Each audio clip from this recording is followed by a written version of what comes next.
Hey folks, today I'm going to talk about two areas of a pen test that really should be a key focus for any pen tester on an engagement, and those areas are privilege escalation and lateral movement. When doing any kind of pen test for a client, as well as covering off the client objectives, it is always worthwhile demonstrating how sometimes even innocent or benign information detail can be gathered to assist with a more focused attack towards taking over a network. Let's just take a look at some benign information as an example. This is a job listing for an IT support role in a company. I have removed the detail as to who that client was, but what you can see here is that the job spec lists all the systems that require support. This information is obviously useful for those wanting to apply, but for a threat actor, this advert provides valuable information on what systems are in use at the target network. While it is difficult to balance this type of information leakage with the need to hire the right people, sometimes less is more.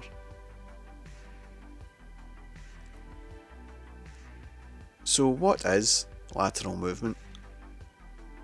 Lateral movement refers to the techniques that a cyber attacker uses after gaining initial access to move deeper into a network in search of sensitive data and other high-value assets.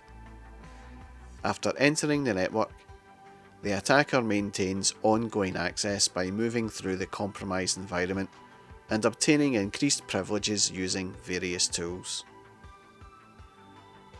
Privilege escalation is the act of exploiting a bug, design flaw, or configuration oversight in an operating system or software application to gain elevated access to resources that are normally protected from an application or user.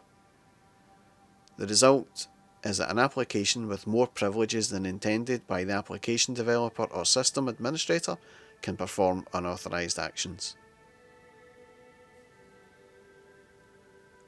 So let's take a look at the target now. These days, it is not uncommon to enter a large office and see a kiosk terminal at reception. These can sometimes just be there to display information about the company, achievements, etc. But it can sometimes be used to contact staff to let them know that their visitor is now at reception, which is what this one is doing here.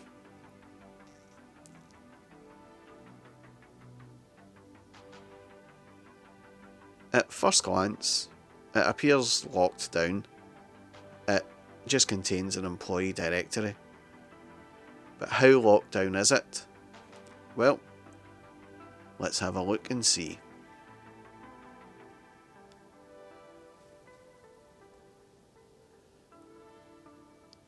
As we can see, it's just like a directory. If we click on departments, let's see what we can see, which is not much. Clicking on the user, we get some employee information. At first glance, it doesn't look like we've got much to play with.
there is an option here to download a CSV, and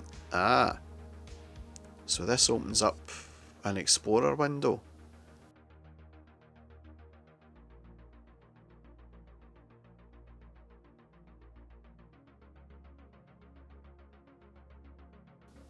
Okay, let's see if we can navigate to the System32 folder, which we can. Do we get command access as well?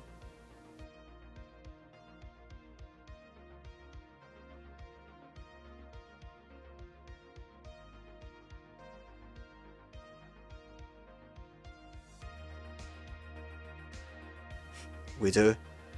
And we can right click and run as administrator, but seeing as we don't have any admin credentials, let's just try opening it up first. A quick check to see what account it is, and we can see it's running as this Kiosk ACC account. Okay. Let's navigate to the root of the C drive and have a look, see what we've got there. So we've got a build notes file. Let's have a look at that.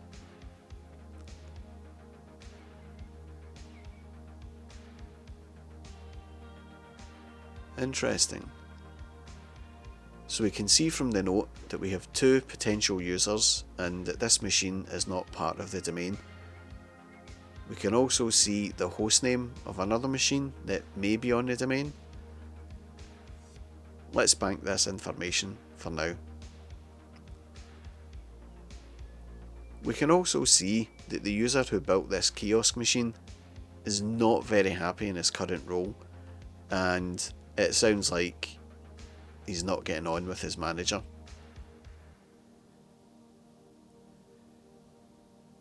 Moving on. Let's check for cached creds.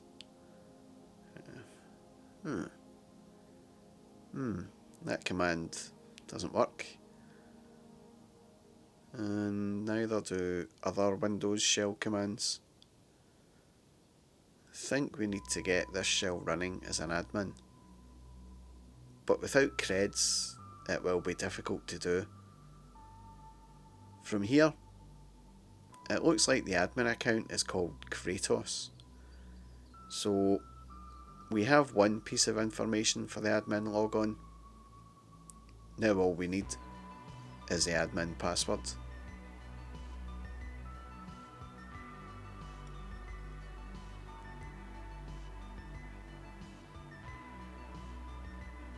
Let's do a search of the C drive for files called password.txt. Because you never know, you just might get lucky.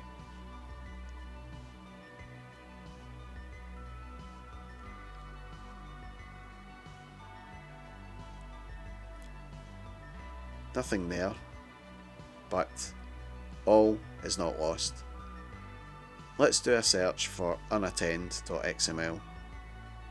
This is a file that is used in automated build processes, and if we have a look in there, we may be able to see the admin password.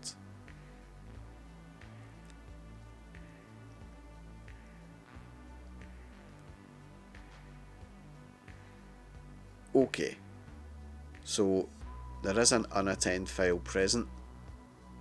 Let's have a read at that, and excellent. We can clearly see an administrator password. Let's make a note of the password and then try and launch the admin command shell.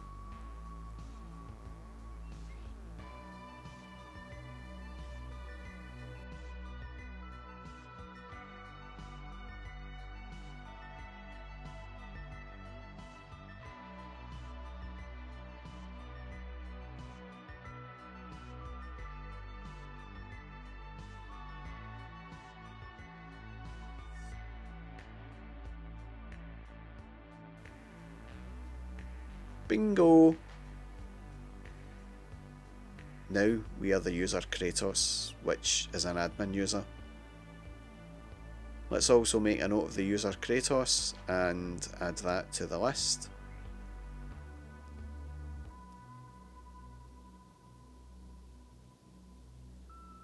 So, quick recap. The domain has been identified as olympus.lab. There are 2 possible accounts that we can try for access. The admin account is called Kratos, and we have a local admin password.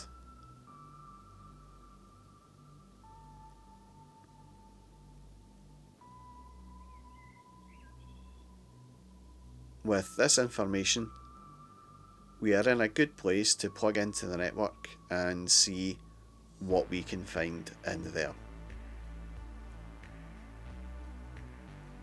The next phase of the attack will be to see if we can find any vulnerable hosts on the domain. So let's find an Ethernet port, plug in, and hope that there is no port security on it, and scan the network.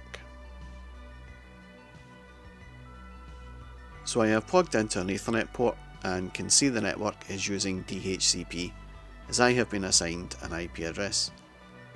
This is good news, as this saves me from sniffing traffic to see if I can pick up any addresses that are not in use.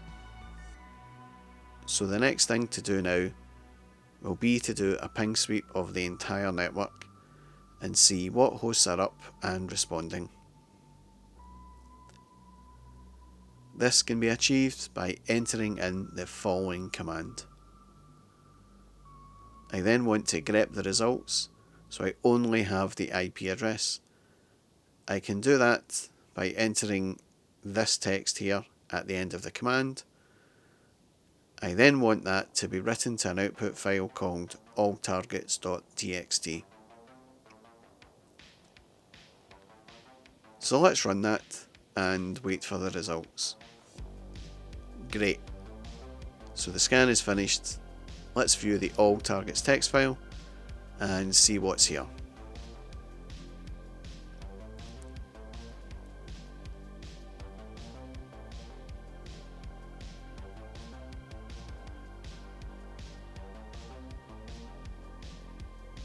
Okay, so half a dozen hosts. I now want to do a scan of all those targets and see what ports respond. I also want the output for each host to be separate, and I have a little script for that, and here it is.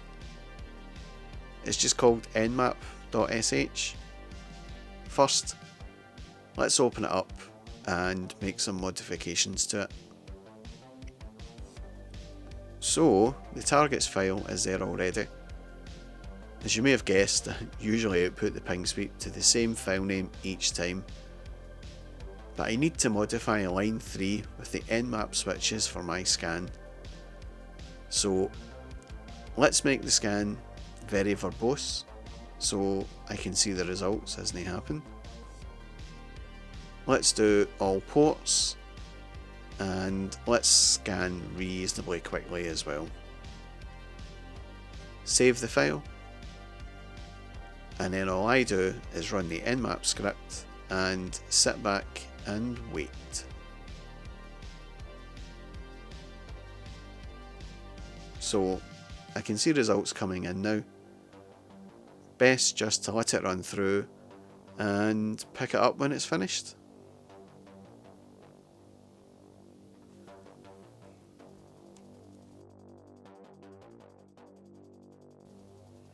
So the scans are now complete, and directory listing shows all hosts have their own results as well. Let's just have a look at what has been found.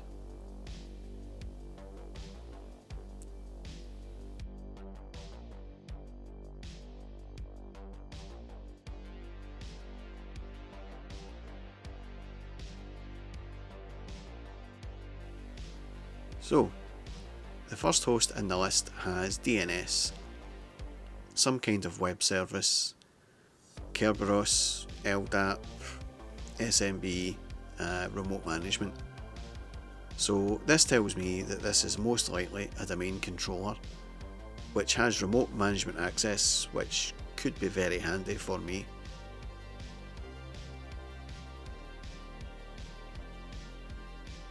The next one has mail, some kind of web service as well, so we'll need to have a better look at that.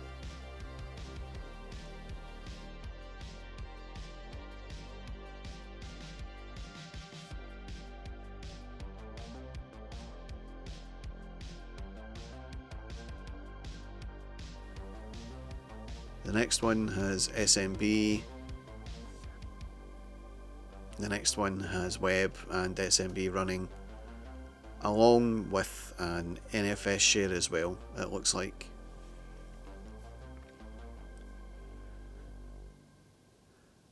So, at first glance, it looks like all of these hosts have SMB running.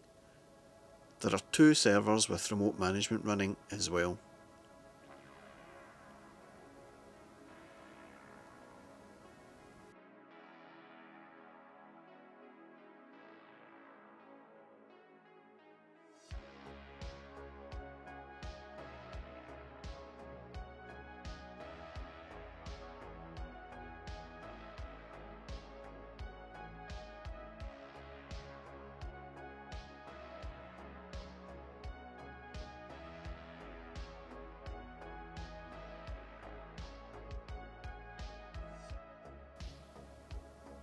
Let's have a look for web services again.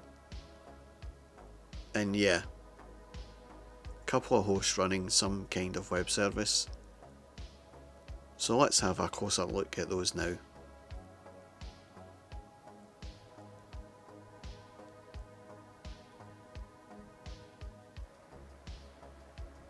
So, this first one is running IIS version 8. This is the one I suspect is a DC. Let's try the other one now. Doesn't seem to want to connect. Okay, moving on to the third one.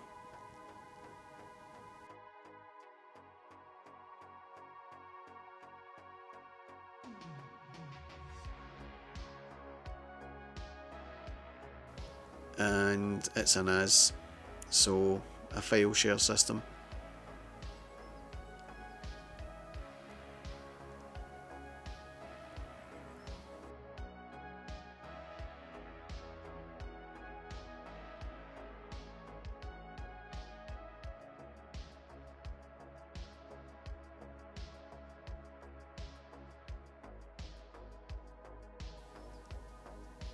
Let's have another look at the second again and see if it responds now. Bingo! It's an Exchange server with an OWA logon.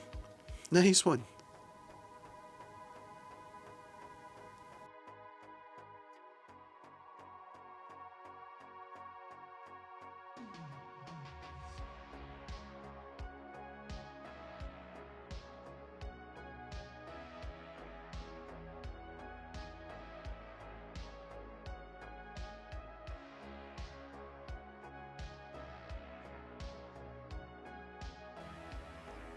If I go back to the results, I just want to confirm that all of the hosts are running SMB, and it looks for sure like they are. Excellent. Let's focus on the SMB just now. So a quick scan looking purely at SMB, then wait and see what comes up.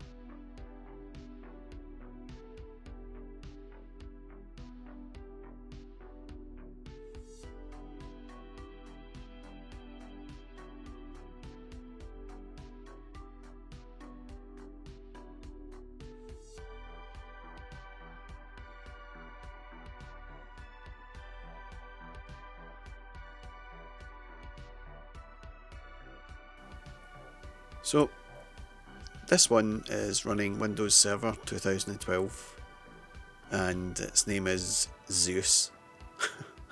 Cute. And this one is running Windows Server 2008 and its name is Iris.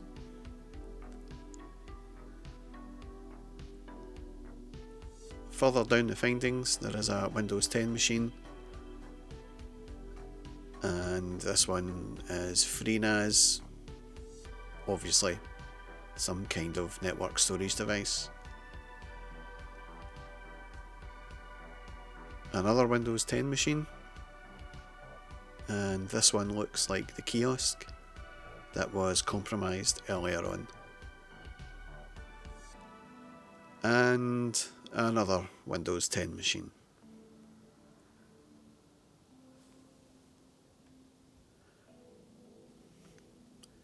Now that we have some more information about the environment, let's have a look at a crude network diagram.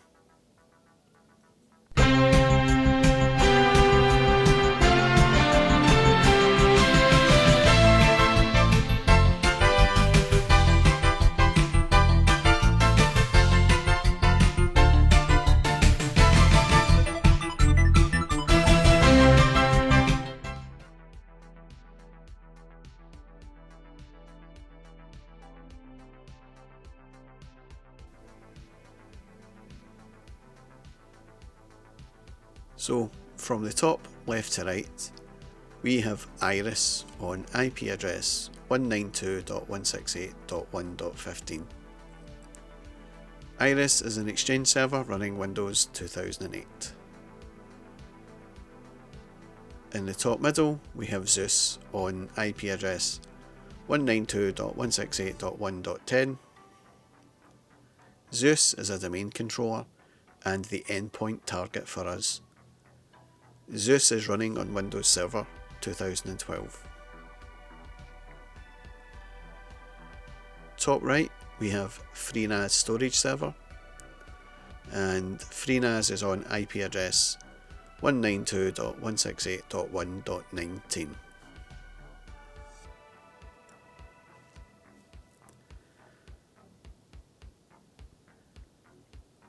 In the lower level, on the left, we have Spartan 4 on IP address 192.168.1.18, and in the middle we have the kiosk machine on IP address 192.168.1.20, and on the right we have Spartan 5 on IP address 192.168.1.25.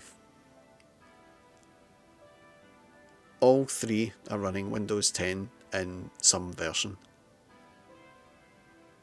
So, that is what the network looks like in my mind.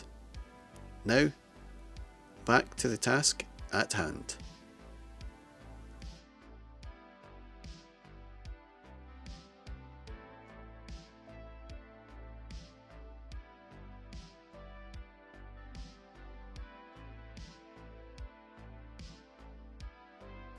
So, all of the machines are running SMB. Let's just see if any of the creds that we've obtained so far will work on any of these machines.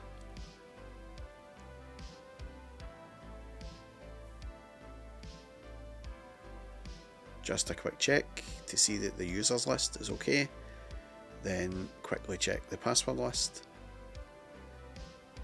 Okay, so the next step will be to fire up Metasploit and do a search for SMB login.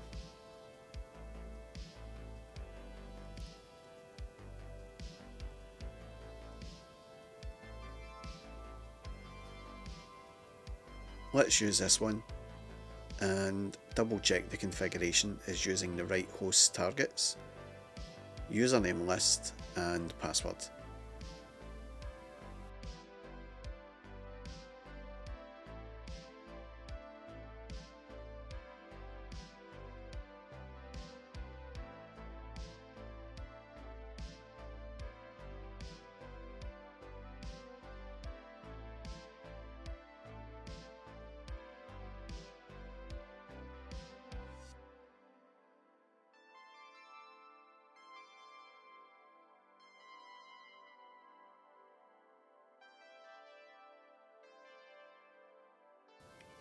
It all looks good, so let's give it a spin and see what comes back.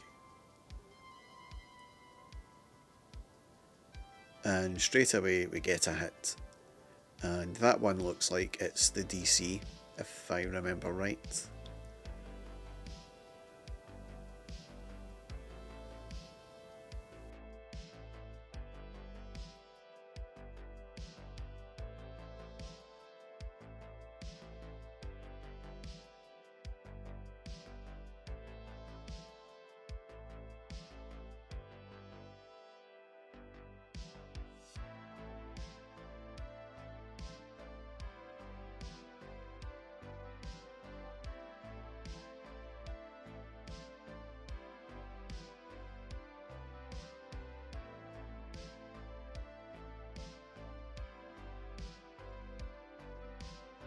And this one looks interesting. On dot 18, these creds will have local admin rights. Oh, excellent. With these creds working on a DC, I need to double check something on the end maps. So, let's go back and check them out again.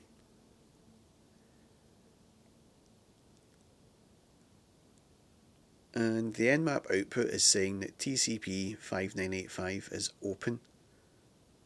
This is a Windows remote management interface.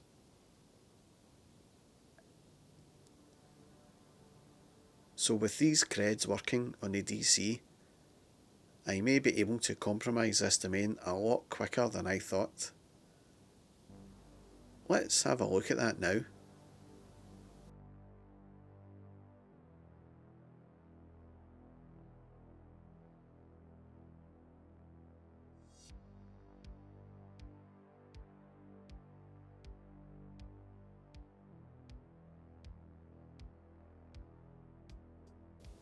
I use evil-winrm for this and enter the following command. evil-winrm -i for the IP address, 192.168.1.10, -u for the username, SteveLo, and finally -p for the password, and enter the password. Fingers crossed.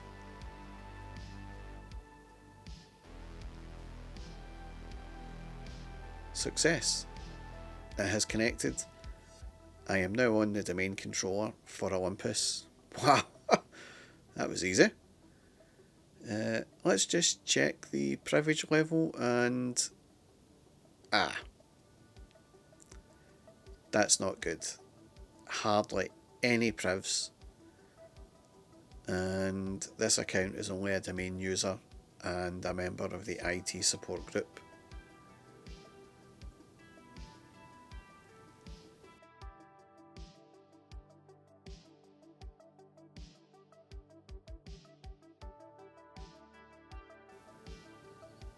I try and see if I can write to the C drive, and yes I can. Let's see if I can copy the ntds.dit file, which stores all of the hashes for the domain. With that, I can then dump the hashes of all the accounts offline.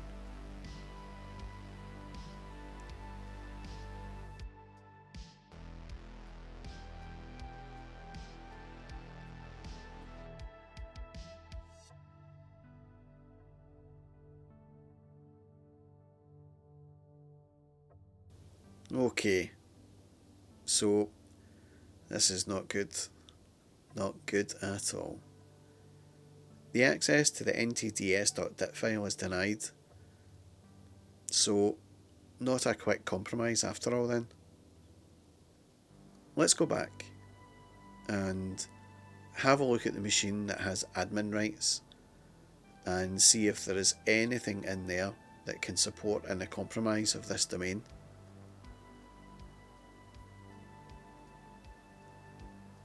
This should be an easy exploit, as the creds are already known to be working.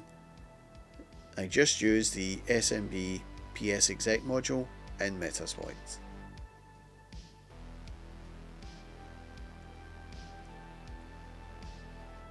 set our hosts to 192.168.1.18, set domain to olympus.lab, set the password and set the user, then run and wait.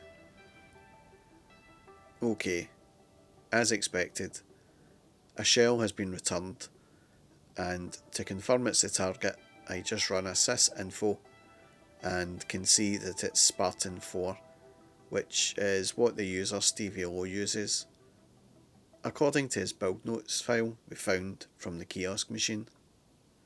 A quick check of the privs, and yes, it is running as admin on this box. Let's drop into a Windows shell and check for cached creds.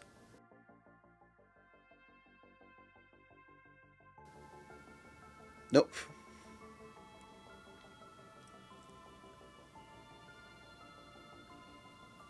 Let's check the privs. And there is a whole lot more that Stevie Low can do here compared to the DC.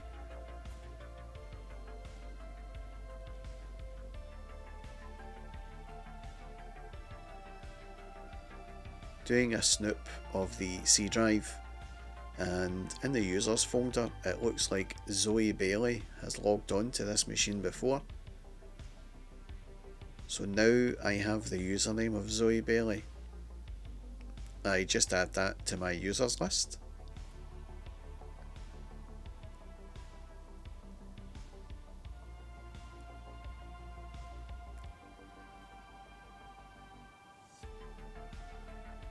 Let's background this session and run the SMB login module again, as we have a new user to try.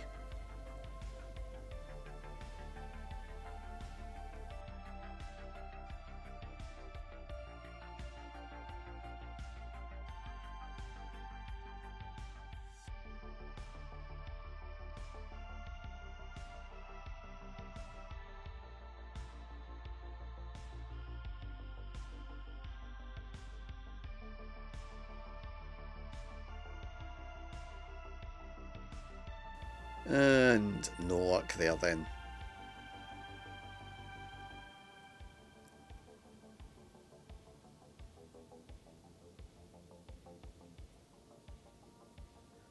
I return to the Meterpreter shell and have another look.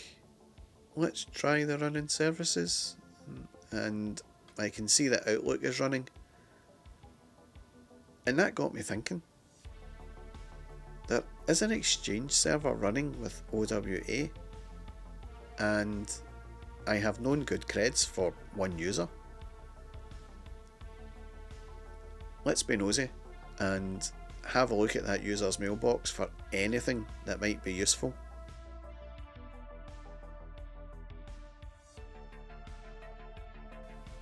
Okay, so not a busy mailbox then.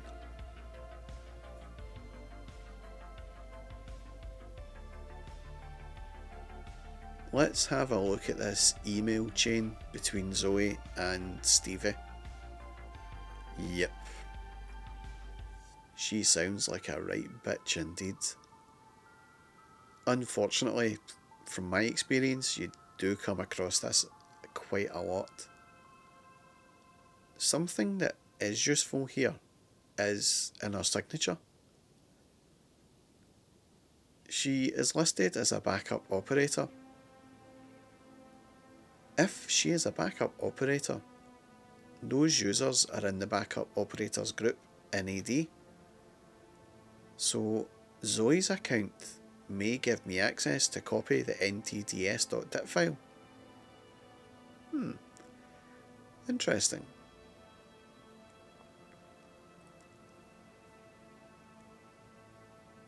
I just need a way to get her account though. And this might be it. The email states that the kiosk build needs to be signed off in a build report, and that this report should be saved into the iDrive. $1,000,000 bet would tell me that the iDrive is that FreeNAS storage device. But we need to confirm that first.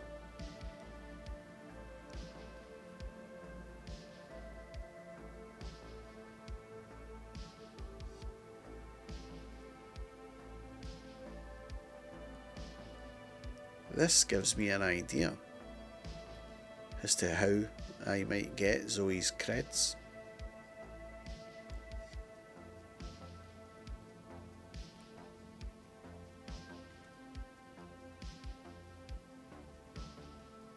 Back to the shell to see what map drives are listed.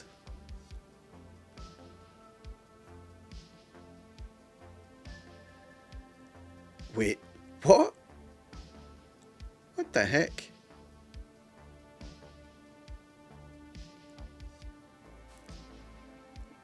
Ah, I know what's wrong. I'm in as the administrator when I need to be the user. So here is a first. I need to do some privilege de-escalation to the user. Simplest way to do that is to migrate to a process that Stevie Low is using. Let's migrate to Explorer and then drop into Shell and bring up that drive list again.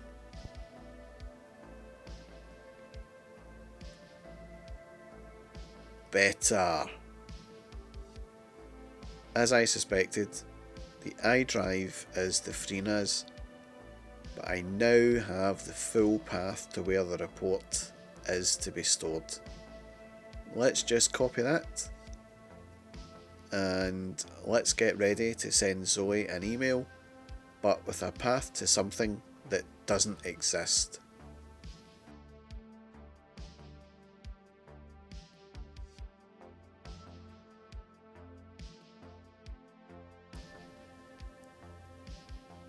My intention here is to sniff out her creds for when she clicks on that link. And to do that, I will need to use responder.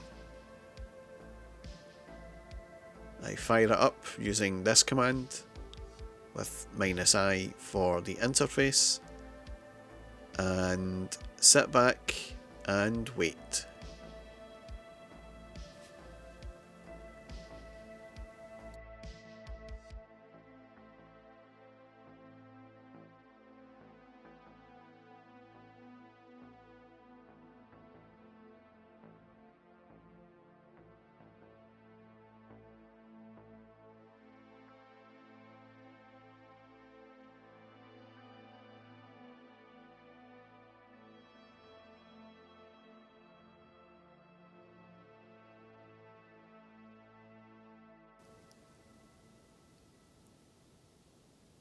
After a bit of a wait, I can see that she has taken the bait and I now have her NTLM hash, and with this I should be able to crack her password. Let's copy the entire NTLM v2 hash into a file called hash.txt.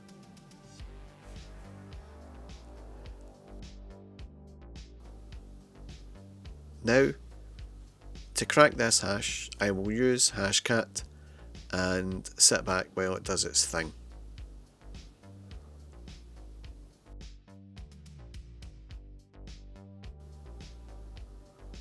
Now that that's finished, it's time to check the output contents, and right at the end of the output, there we can see the password, and let's add that to the list.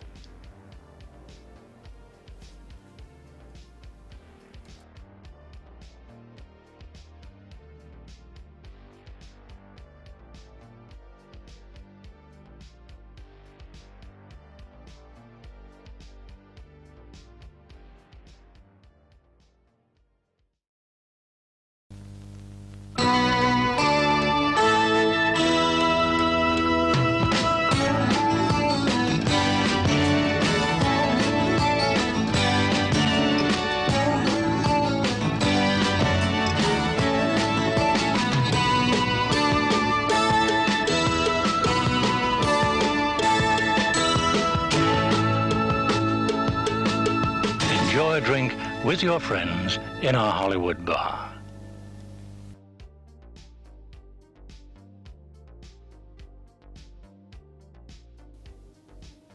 Now, seeing as Zoe is a backup operator and most likely able to copy the ntds.dit file, let's go back to the DC using evil-winrm again.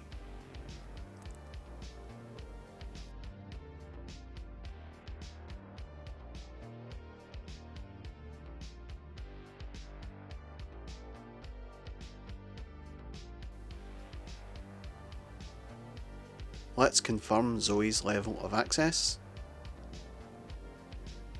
Backup and restore privilege are enabled.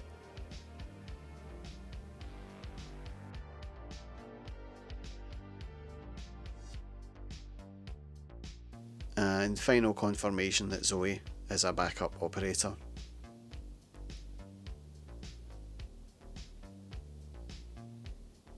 So, let's get back to the ntds.dit file and get it copied.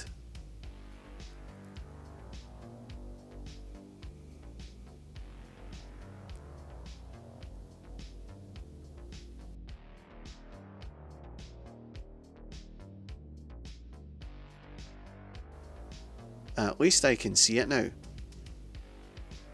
So let's copy it to the temp folder in the C drive.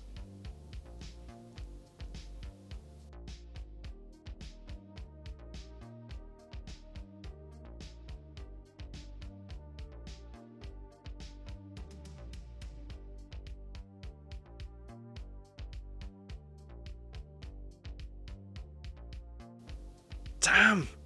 Still denied.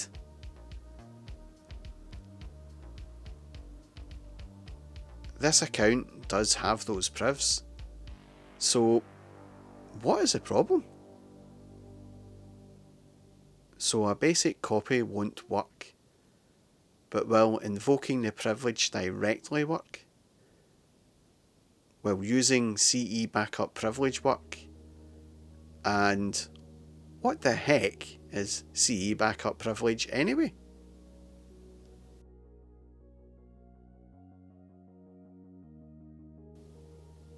According to Microsoft, members of the Backup Operators group can backup and restore all files on a computer, regardless of the permissions that protect those files.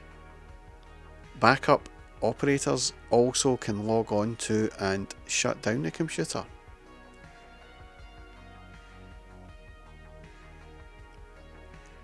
So, the SE backup privilege allows for files and directories to be backed up. Okay, let's give that a try then.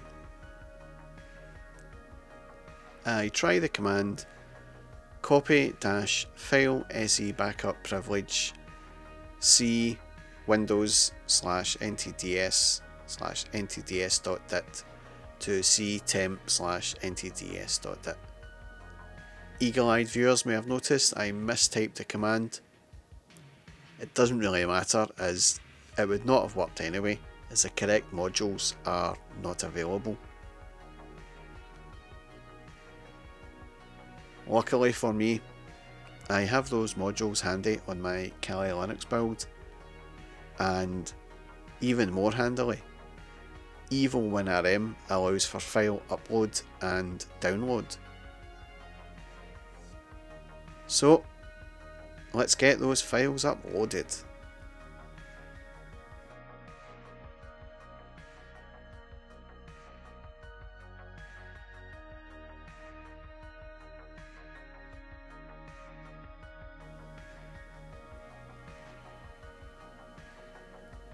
Oops, fat fingers. Let's try that again.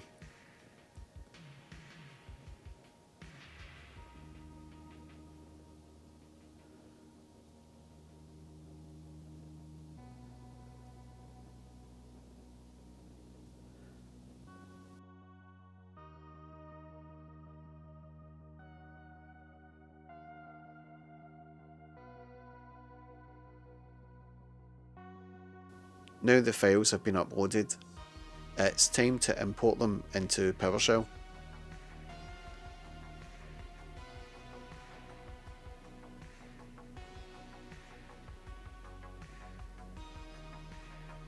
Okay, let's try copying the ntds.dit again, but without the typo this time.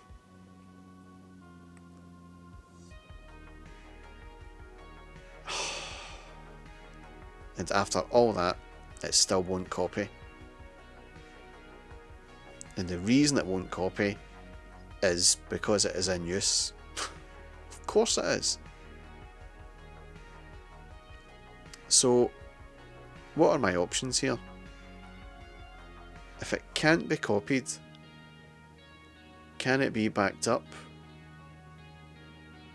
Microsoft have a service for backing up files and directories even when in use, and that service is called Disk Shadow.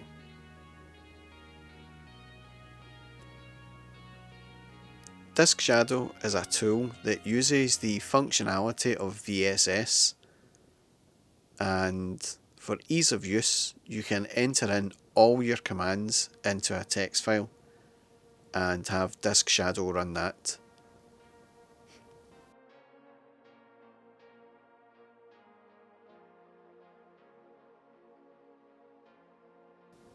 We even get a sample of a basic setup file. So if we can clone the C drive to another location, then we can get the ntds.dit file from that location instead, as it makes sense, as it won't be used.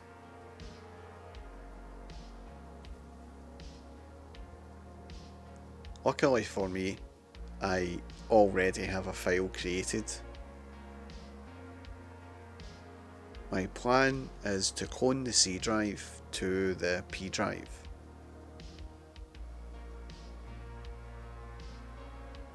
Now, let's get the file uploaded onto the DC.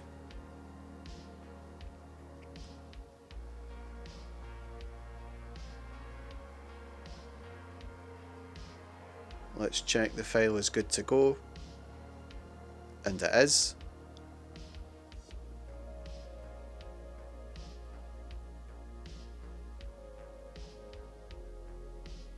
Now, run the Disk Shadow command with the script, and then wait.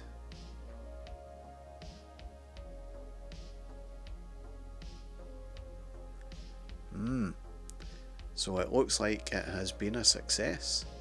Let's copy the ntds.dit file, and that looks to have worked.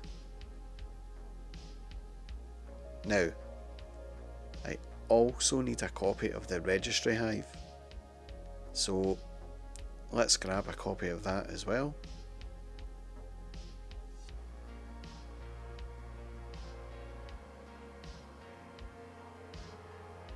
Got everything I need now. Just need to exfil them onto the Kali machine.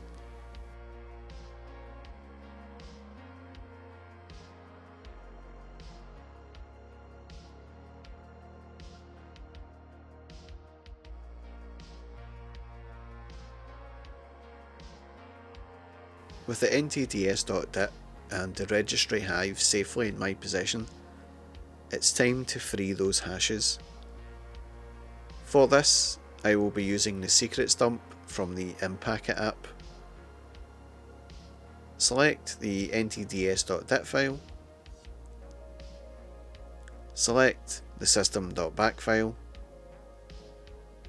and then run.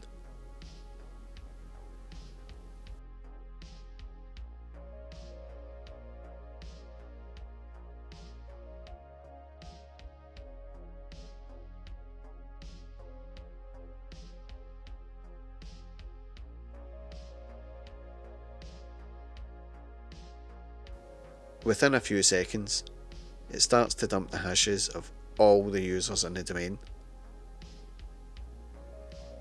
There we go. Got the admin account, and we've got the Smoke Dog account.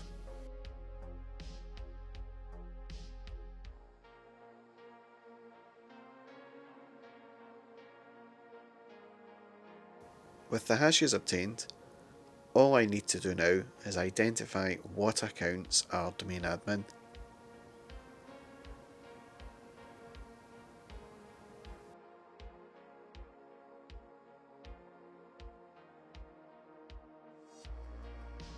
Let's go with the Smoke Dog one.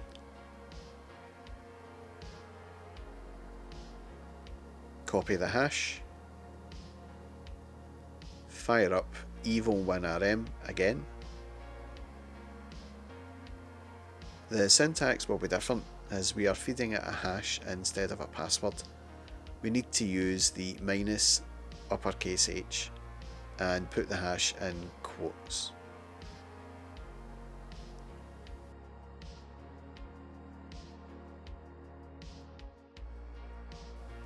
And we can see it connects. A quick check of the privs. Check the user, and there we have it. We now have domain admin in Olympus. So what has happened here? Well, the security policy configured was found to be poor. Passwords were recycled across a couple of accounts. There was no SMB signing to reduce the risk of man-in-the-middle attacks, which is how creds were obtained for a different user. All of the exploitation that took place was done so without the need to resort to malicious payloads or AV evasion techniques, using tools readily available online. The three main issues here were a weak security policy, poorly configured hosts, and disgruntled employees. It pays to be vigilant. Not every attack will be from the outside. Keep your employees on board and make them feel valued and appreciated so they will take a pride in their work. Otherwise your network might end up like Olympus here. I hope this video was informative, interesting and enjoyable. Please feel free to like, comment, subscribe, and thank you for watching.